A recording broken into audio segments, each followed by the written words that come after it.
Baik, assalamualaikum warahmatullahi wabarakatuh. Saya Ari Miftahul Jana. Nah, di sini saya akan menjelaskan laporan intelijen ancaman cyber. Dalam era digital saat ini, serangan cyber terus berkembang dari sisi teknik, skala, maupun tujuan. Setiap detik terdapat aktivitas berbahaya yang menargetkan berbagai negara, organisasi, dan infrastruktur krisis di seluruh dunia. Kondisi ini menuntut perlunya adanya pemantauan ancaman secara real time agar kita dapat memahami pola sumber dan jenis serangan yang terjadi. Red White Life Cyber Threat Map menjadi salah satu sumber data yang paling penting, memberikan gambaran langsung mengenai dinamika ancaman cyber global. Melalui visualisasi serangan dalam interval waktu tertentu seperti 24 jam, kita dapat melihat perubahan tren volume serangan, negara yang menjadi penyerang maupun yang diserang, serta metode serangan yang paling sering digunakan. Tujuan pertama dari analisis ini adalah menggambarkan situasi taktis dalam 24 jam terakhir, yang berfungsi sebagai indikator awal mengenai intensitas serangan dan teknik dominan yang digunakan. Data menunjukkan bahwa serangan volumetrik, khususnya UDP float, sebesar 76%, menjadi metode yang paling banyak digunakan dalam waktu singkat. Hal ini menunjukkan bahwa sebagian besar pelaku ancaman memanfaatkan serangan berbasis trafik tinggi untuk membanjiri sistem target secara tepat.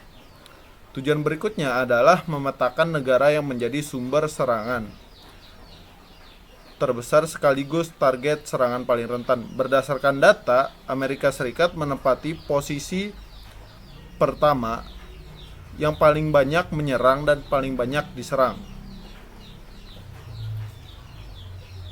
Brazil berada di posisi kedua dalam kategori penyerang, sementara Kanada menempati posisi ketiga sebagai target. Korelasi ini penting karena menggambarkan bagaimana negara dengan infrastruktur digital terbesar sekaligus pemilik layanan global seiring menjadi pusat aktivitas cyber. Celah aplikasi yang membantu memahami hubungan antara intensitas serangan dan dampaknya terhadap stabilitas jaringan suatu negara. Selanjutnya, analisis ini memiliki tujuan untuk mengidentifikasi vektor serangan yang paling dominan, seperti UDP float dan TCP float, serta mempelajari bagaimana vektor tersebut digunakan dalam konteks kampanye serangan berskala besar. Dengan mengetahui vektor dominan, organisasi dapat menyesuaikan prioritas mitigasi dan menentukan teknologi perlindungan yang paling relevan. Selain analisis, bertujuan mencakup celah aplikasi yang paling sering dieksploitasi, seperti akses exploitation, injection, dan exploit.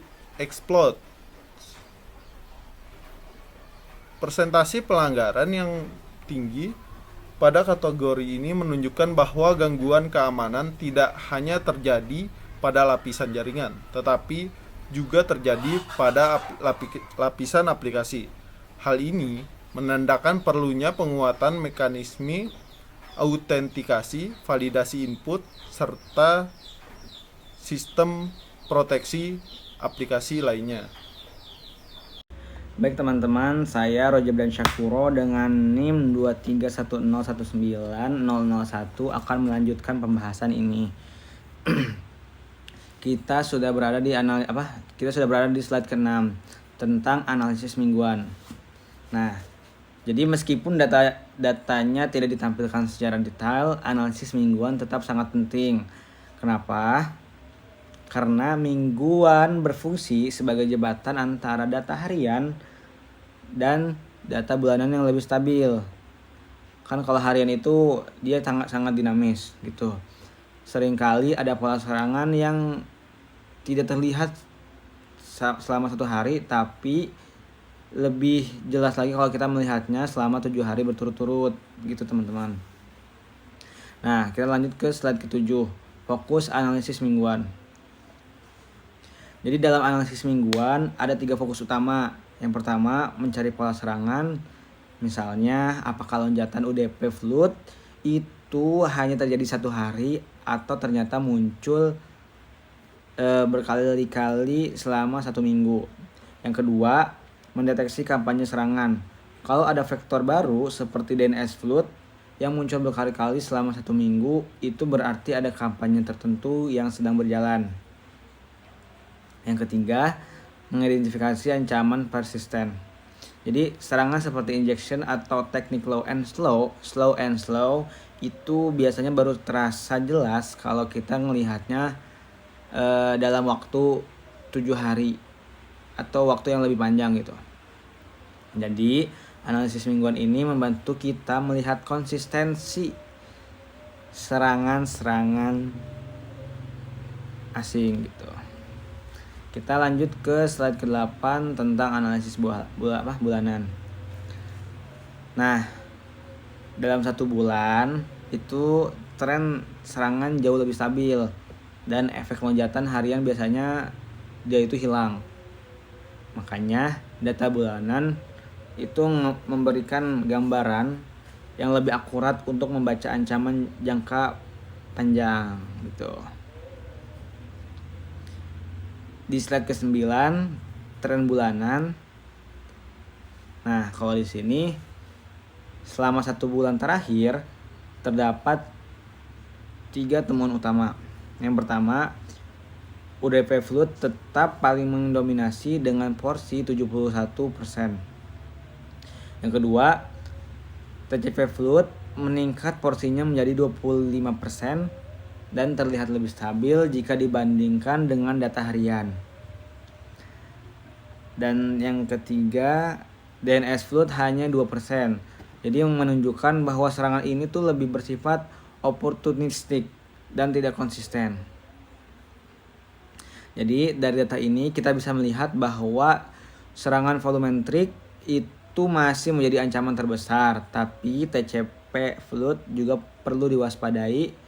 Kenapa? Karena konsistensi sepanjang bulan gitu. Kita berlanjut ke slide ke-10. Perbandingan antara harian dan bulanan. Nah, jika teman-teman melihat UDP float itu dari 76% di data harian turun menjadi 71% di data bulanan. Yang mana masih paling dominan, tapi terlihat jelas bahwa harian lebih fluktuatif gitu. Nah, TCP float dari 18% di harian naik menjadi 25% di bulanan. Nah, ini menarik teman-teman, karena menunjukkan bahwa TCP float lebih stabil dan rutin muncul gitu. Nah, terus DNS float dari 4% di harian menurun menjadi 2% di bulanan. Jadi artinya itu DNS float hanya muncul sesekali begitu. Kita lanjut ke slide ke-11. Kesimpulan dan rekomendasi. Nah, jadi dari keseluruhan analisis ada 3 kesimpulan utama. Yang pertama, landscape ancaman bersifat berlapis. Ada serangan besar yang volumetrik dan ada juga serangan yang lebih halus, tapi dia itu persisten. Nah, yang kedua, sumber serangan sangat konsisten antara USA dan Brazil itu menjadi aktor utamanya. Nah, target serangannya pun yaitu tidak berubah-ubah dengan USA sebagai target terbesar. Yang ketiga, pada sisi aplikasi. Jadi access violation dan injection menjadi celah yang paling sering diserang. Ini harus diprioritaskan untuk mitigasi. Untuk rekomendasi, bagi tim jaringan, siapkan mitigasi di DOS yang mampu menangani lonjakan besar seperti UDP float, namun tetap waspada terhadap TCP float. yang sifatnya lebih konsisten. Untuk tim aplikasi atau DevSecOps diprioritaskan patching, perbaikan kode, dan penyempurnaan aturan WAF agar lebih efektif dan mencegah akses violation dan ejection. Demikian presentasi analisis ancaman cyber mingguan dan bulanan berdasarkan Redware Live Street Map. Terima kasih atas perhatiannya.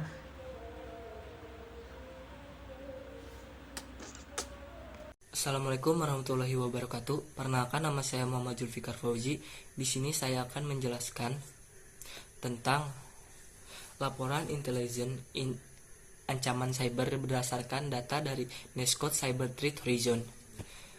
Di video ini kita akan melihat bagaimana ancaman cyber khususnya serangan DDoS terjadi setiap hari, setiap minggu, hingga tren besar dalam skala bulanan. Tujuan utamanya adalah supaya kita lebih memahami pola serangan dan lebih siap dalam menghadapi ancaman cyber. Pembahasan kita disusun menjadi 5 bagian utama. 1. Pendahuluan dan metodologi analisis. 2. Analisis harian. 3. Analisis mingguan dan analisis bulanan. Dan 5. Kesimpulan dan rekomendasi.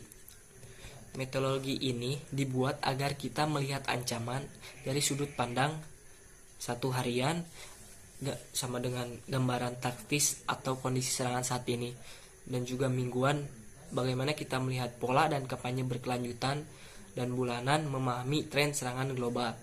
Dengan cara seperti ini kita bisa melihat ancaman bukan hanya dari satu waktu, tapi dari gambaran besar. Analisis harian. Pada tanggal 14 November 2025 pukul 1:25 UTC, Nescode mendeteksi 137 serangan DDoS secara real time. Ini sangat penting karena serangan ini terjadi secara langsung. Jumlahnya cukup tinggi dan menunjukkan bahwa ancaman DDoS tidak pernah berhenti. Dari peta Nescode melihat ada beberapa wilayah dengan konsentrasi serangan tinggi. Di antaranya Asia Timur, terutama Jepang dan Korea, dan Eropa Tengah, dan Amerika Utara dan Utara bagian timur. Data ini memberikan gambaran bahwa serangan DDoS aktif terjadi di berbagai benua dalam satu waktu. Analisis harian seperti ini membantu tim keamanan untuk segera merespon serangan, melihat aktivitas milidetik per milidetik, dan mengetahui daerah mana yang sedang diserang paling intens. Analisis mingguan.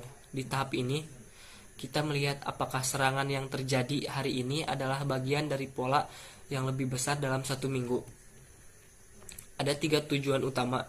1. Deteksi kampanye serangan. Apakah 137 serangan harian tadi termasuk kampanye serangan yang sudah berlangsung sejak beberapa hari sebelumnya? Jika iya, berarti serangannya terstruktur dan berulang, bukan serangan acak. 2. Menemukan pola sumber serangan. 2. Misalnya, apakah ada negara tertentu seperti Tiongkok yang konsisten menjadi sumber serangan selama seminggu penuh. Jika pola berulang ditemukan, tim keamanan bisa memperkirakan potensi serangan berikutnya. 3. Mendeteksi ancaman low and slow. Ini adalah serangan kecil, pelan tapi berlangsung lama. Biasanya serangan seperti ini tidak terlihat dalam analisis harian, namun baru terdeteksi ketika terlihat secara mingguan. Analisis mingguan menghubungkan data taktis harian dengan gambar besar pada bulan berikutnya. Hasilnya kita bisa mengetahui kampanye jangka pendek dan jangka panjang. Bismillahirrahmanirrahim. Assalamualaikum warahmatullahi wabarakatuh. Saya Muhammad Nafis Huzaifah, NIM 2310190012. Kita sekarang masuk ke bagian yang sangat strategis, yaitu analisis bulanan. Di sini kita tidak lagi hanya melihat apa yang terjadi hari ini atau minggu ini, tetapi tren jangka panjang yang dapat membantu kita menyusun strategi pertahanan yang lebih matang. Jadi laporan ini merangkum aktivitas sepanjang Oktober 2025 dan memberikan insight tentang bagaimana serangan DDoS berkembang dalam skala global baik dari sisi frekuensi, durasi, maupun distribusi geografis. Kita masuk ke slide selanjutnya, yakni slide 8, tren bulanan, frekuensi, dan durasi serangan. Mari kita lihat bagaimana serangan-serangan ini terjadi. Data menunjukkan bahwa hampir sepertiga serangan, tepatnya 30,15%, berlangsung sangat singkat, yaitu hanya 5 hingga 10 menit. Ini adalah yang kita sebut sebagai serangan cepat atau flash attack, yang tujuannya jelas, itu mengganggu layanan secara instan tanpa sempat terdeteksi secara manual. Namun, yang menarik, ada juga sekitar 44% serangan yang justru berlangsung lebih dari 1 jam. Bahkan 17,74%-nya berlangsung lebih dari 12 jam. Ini adalah serangan yang sangat bersifat persisten, bertujuan untuk melelahkan sumber daya kita, baik dari sisi infrastruktur maupun tim respons. Dari sisi wilayah, EMEA, Eropa, Timur Tengah, Afrika menjadi wilayah dengan frekuensi serangan tertinggi, yaitu 36,1%, disusul oleh Amerika Utara dengan 32,8%. Artinya hampir 70% serangan DDoS global berasal dari dua wilayah ini.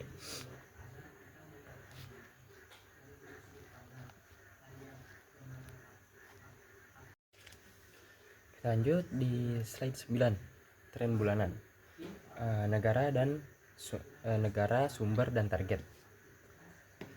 Sekarang siapa saja pelaku dan sasaran utama di balik serangan-serangan ini? Nah, dari sini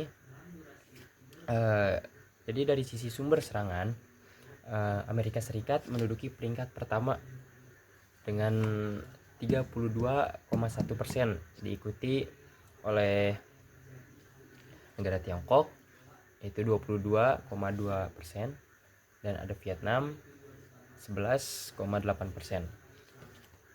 Perhatikan bahwa hampir 2/3 serangan berasal dari 3 negara ini. Jadi ini adalah informasi kritis untuk tim intelijen kita dalam memantau lalu lintas mencurigakan yang berasal dari wilayah-wilayah tersebut, negara-negara tersebut. Nah, di sisi lain, target serangan juga cukup terdistribusi. Nah, itu ada AS kembali menjadi yang teratas dengan 11,5%, disusul oleh ada Brazil yaitu 5,3%, dan ada Korea Selatan 4,8%, dan ada Jerman 4,3%. Ini mengonfirmasi bahwa tidak ada negara yang kebal. Setiap wilayah dengan infrastruktur digital yang maju berpotensi menjadi sasaran.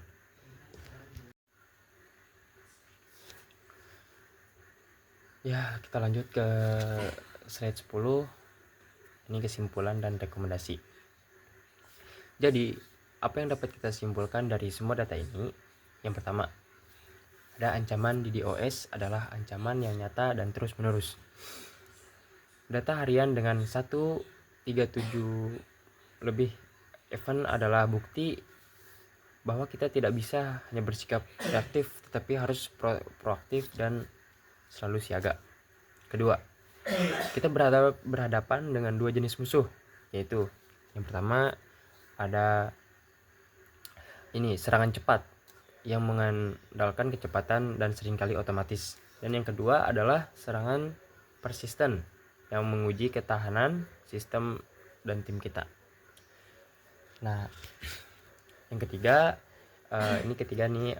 Amerika Serikat adalah epicentrum dari ancaman DDoS global, baik sebagai sumber terbesar maupun target nomor 1.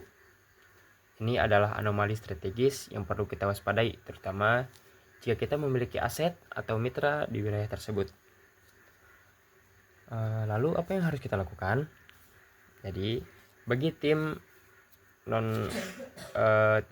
NOC atau SOC, kami merekomendasikan yang pertama ada penyusupan playbook mitigasi otomatis untuk menangani serangan cepat dan penyiapan strategi khusus untuk serangan persisten, termasuk pelatihan dan skenario tabletop exercise. Nah, bagi tim intelijen, fokus pemantauan pada yang pertama ada aktivitas mencurigakan dari dan ke AS, serta lalu lintas keluar atau egress dari Tiongkok dan Vietnam yang merupakan sumber ancaman utama. Ya, kita lanjut ke slide terakhir, ini penutup. Mungkin demikian presentasi dari saya hari ini. Kita telah melihat bahwa landscape ancaman cyber terus berubah, dan hanya dengan pemahaman yang mendalam dari level taktis hingga strategis kita dapat membangun pertahanan yang efektif. Terima kasih atas perhatian dan waktu yang diberikan. Wabillahi taufiq wal hidayah. Wassalamualaikum warahmatullahi wabarakatuh.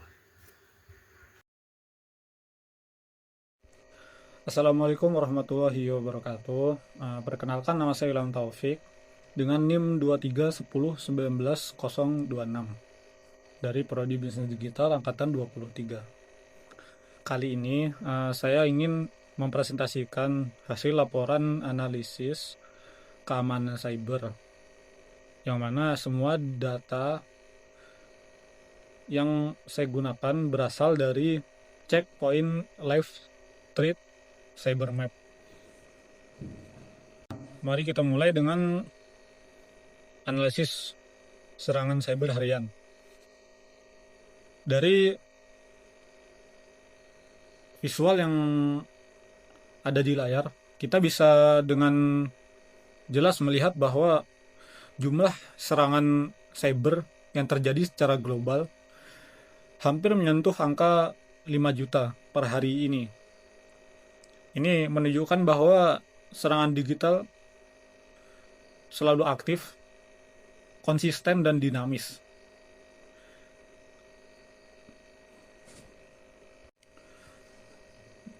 Tidak ada negara atau sektor yang benar-benar aman dari serangan cyber. Di sini bisa kita lihat bahwa negara dengan peringkat pertama dengan jumlah diserang paling banyak yaitu negara Ethiopia. Kemudian disusul oleh negara Nepal. Kemudian di peringkat 3 ada negara kita, negara Indonesia. Kemudian diikuti dengan negara Vietnam. Lalu apa sih sebenarnya target utama dari para penyerang cyber ini? Di sini bisa kita lihat bahwa target utama dari serangan cyber yaitu di bagian pendidikan, yang mana kita ketahui semua bersama bahwa website-website pendidikan memiliki data-data pengguna yang banyak dan biasanya infrastrukturnya rentan, sehingga para penyerang bisa dengan mudah menyerang website tersebut.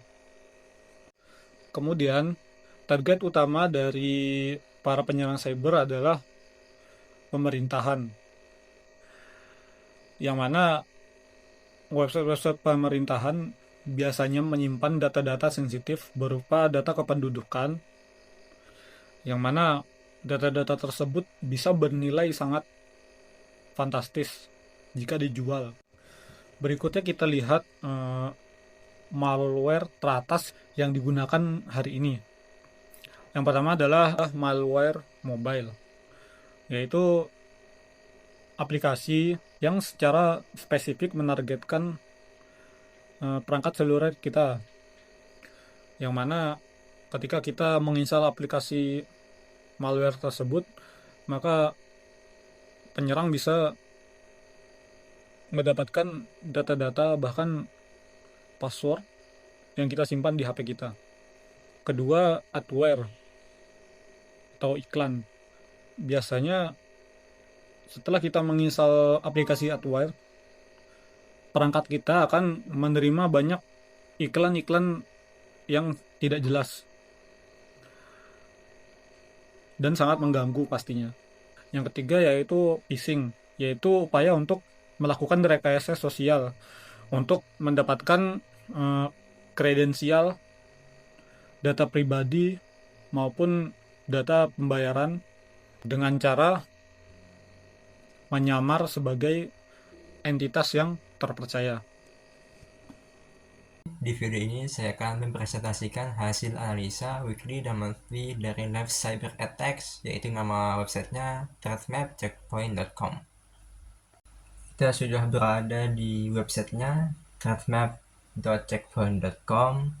Di sini terlihat peta seluruh dunia yang menggambarkan banyak serangan terjadi secara real time setiap harinya maupun setiap jamnya. Kemudian di bawah ini ada recent daily attacks, yaitu serangan harian yang terjadi. Terlihat di sini ada weekly atau serangan mingguan, ada fluktuasi atau naik turun dari setiap harinya. Adapun puncak serangan paling tinggi yang terjadi pada hari atau per minggu itu pada tanggal 23 Oktober. Di sini terlihat ada sekitar 20 juta lebih serangan yang terjadi. Ya, adapun serangan ini terjadi ada faktor atau latar belakang tertentu, seperti adanya geopolitik, seperti ada pemilu, yang itu membuat para attacks atau para cyber tertarik untuk mengambil data yang ada pada suatu negara. Contohnya di sini ada United Kingdom atau Inggris yang banyak serangan terjadi atau dia yang menyerang dan menjadi target dari negara lain. Kemudian ada United States Amerika Serikat. Kalau kita lihat, adapun target atau negara yang paling banyak diserang yaitu ada Ethiopia, kemudian Nepal, Indonesia, dan Vietnam. Mengapa negara-negara ini yang paling banyak diincar? Pertama itu ada faktor lemahnya sistem yang ada pada negara tersebut. Karena yang mungkin kita tahu, Ethiopia bukan suatu negara maju, melainkan suatu negara yang mungkin cukup berkembang ke bawah, yang mungkin dalam hal teknologi masih di bawah dan masih banyak celah untuk bisa diserang atau diambil datanya oleh para cyber. Ya, pernah ada Nepal. Nah, Indonesia. Kenapa Indonesia? Ya mungkin Indonesia ini menjadi target cyber karena pertama banyak kekayaan alam yang penting atau data penting yang ada di Indonesia, ataupun banyak penduduknya Indonesia sangat banyak, sehingga memungkinkan ada terjadinya human error atau kelalaian manusia dalam menggunakan teknologi yang mana hal ini menjadi celah bagi para cyber untuk bisa mendapatkan data tersebut. Dan Vietnam, kalau Vietnam ini sebagaimana kita ketahui bahwa dia itu salah satu negara yang paling banyak menciptakan teknologi. Kalau kita banyak lihat ini made in Vietnam, buatan HP made in Vietnam, buatan mesin made in Vietnam. Ya, yang ini merupakan salah satu alasan mengapa para cyber untuk menyerang Vietnam. Kemudian top target industri pertama itu adalah education. Mengapa education? Ya karena mungkin di education itu banyak, contohnya kampus. Di kampus itu banyak penelitian yang sangat penting, hasil riset dari para ahli atau profesor merupakan data yang penting, sehingga membuat para cyber ini tertarik untuk menyerang kampus atau education. Kemudian government. Kalau government ini ya merupakan data atau pusat induk dari semua data yang ada pada suatu negara. Contohnya data politik, data negara, yang mana hal ini merupakan data yang sangat penting sekali. Kemudian ada telecommunication, yaitu jaringan internet. Ini adalah dimana suatu data negara itu dapat terkirim dari satu lembaga ke lembaga lainnya melalui jaringan internet. Bayangkan kalau misalnya telecommunication ini bisa diserang atau ada virusnya, yang itu bisa menyebabkan semua data penduduk ini bisa didapatkan oleh cyber itu. Kemudian ada top malware types. Tipe malware yang paling banyak itu ada mobile malware. Ya, sebagaimana kita ketahui bahwasanya mobile atau handphone yang kita pakai ini merupakan salah satu alat atau teknologi yang paling banyak digunakan. Yang ini membuat para cyber untuk tertarik untuk membuat malware pada perangkat mobile tersebut. Kemudian ada adware. Adware ini merupakan seperti itu iklan. Malware yang berupa iklan. Biasanya tuh ada iklan-iklan tersembunyi yang ada, misalnya kalau kita lihat di browser ya, ada iklan muncul. Nah, terkadang pada iklan itu diselipkan suatu virus atau malware yang tujuannya menarik perhatian pengguna ketika melihat iklan tersebut. Misalnya iklan untuk pinjaman online, satu hal iklan yang menarik perhatian. Kemudian ada phishing. Kalau phishing ini seperti link tipuan. Misalnya targetnya itu untuk mendapatkan saldo atau uang dari m-banking atau segala macam e-wallet keuangan lah gitu. Assalamualaikum warahmatullahi wabarakatuh. Pada hari ini saya ingin mempresentasikan laporan analisis ancaman cyber global yang dibuat berdasarkan data dari Kaspersky Cybermap dengan fokus pada analisis harian, mingguan, dan bulanan. Pada analisis harian terdapat gambar real time. Yang pertama, kita masuk ke analisis harian. Pada data real time terpantau adanya lonjakan anomali yang sangat signifikan pada pukul 04.00 UTC. Lonjakan ini kemungkinan besar mengindikasikan adanya serangan terkoordinasi atau aktivitas botnet yang mulai aktif pada jam tersebut. Kemudian dari sisi negara yang paling terinfeksi berdasarkan volume total deteksi terdapat 5 negara besar, yaitu Rusia, Cina, Brazil, Vietnam, dan Prancis.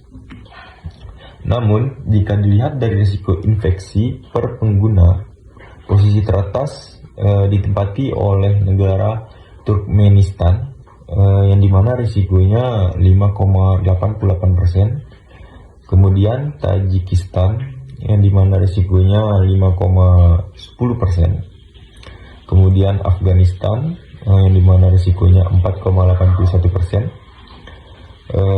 Kemudian Uzbekistan yang dimana risikonya 4,19%. Dan yang terakhir Yaman yang dimana risikonya 4,15% pengguna.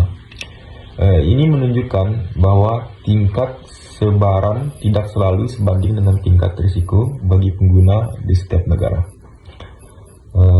Kemudian perbandingan infeksi harian, yang dimana dalam grafik perbandingan volume dan risiko harian terlihat bahwa negara dengan jumlah infeksi tinggi tidak selalu memiliki persentase risiko tinggi. Artinya beberapa negara memiliki populasi pengguna yang lebih rentan, meskipun volume serangannya tidak sebanyak negara-negara besar. Baik, Assalamualaikum warahmatullahi wabarakatuh. Perkenalkan, nama saya Muhammad Arifin Nasional. Di sini saya akan melanjutkan presentasi dari teman saya sebelumnya. Saya akan presentasikan analisis mingguan.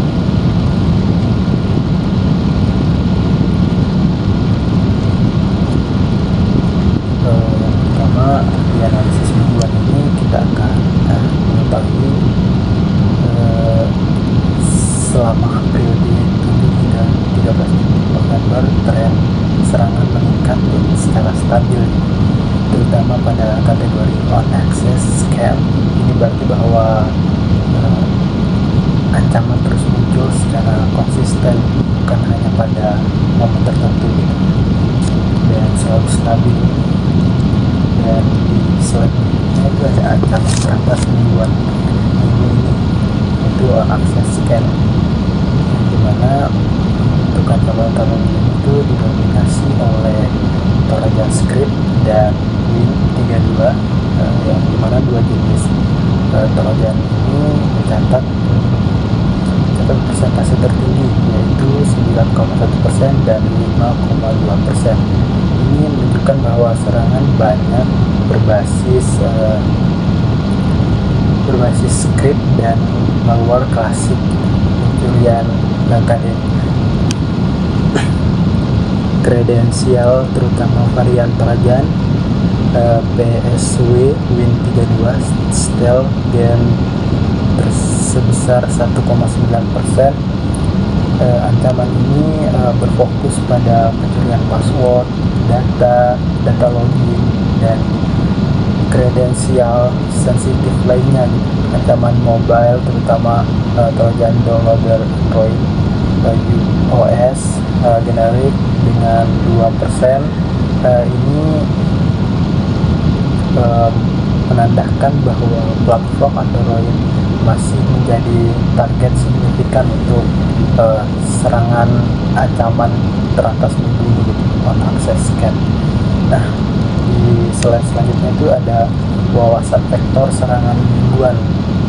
Dari sisi vektor serangan tampak berfokus pada infeksi awal melalui script, file Windows, dan perangkat mobile.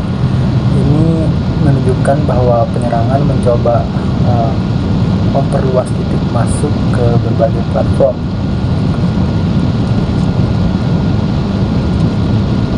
Nah, kemudian di slide selanjutnya itu ada analisis bulanan, di mana analisis bulanan ini fokusnya itu tidak lagi pada aktivitas harian, tetapi pada strategis jangka panjang, dimana di sini terlihat pada fokus analisis strategi bulanan itu ada 3 fokus utama.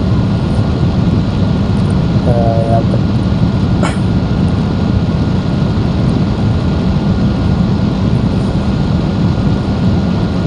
pertama itu ada identifikasi dalam pola dalam 30 hari, apakah ada siklus atau peringatan abnormal harian.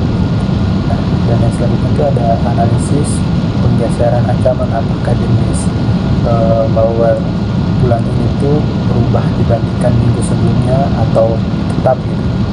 Nah, kemudian ada menentukan hotspot kronis, yaitu negara yang secara konsisten berisiko tinggi, bukan hanya sesaat. Nah, di slide selanjutnya itu ada kesimpulan, di mana kesimpulan dan rekomendasi ini dari keseluruhan analisis ini dapat disimpulkan bahwa aktivitas ancaman cyber terus meningkat, baik secara harian, mingguan maupun bulanan. Dan kemudian Trojan masih mendominasi sebagai jenis malware paling aktif. Negara, dan juga kita mengetahui bahwa negara dengan volume besar belum tentu memiliki risiko pengguna yang tinggi, dan aktivitas mobile malware meningkatkan dan perlu menjadi perhatian. Analisis jangka panjang penting untuk memahami pola serangan dan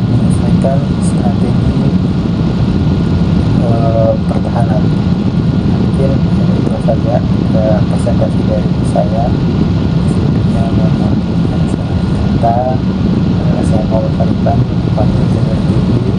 Terima kasih. Wassalamualaikum warahmatullahi wabarakatuh.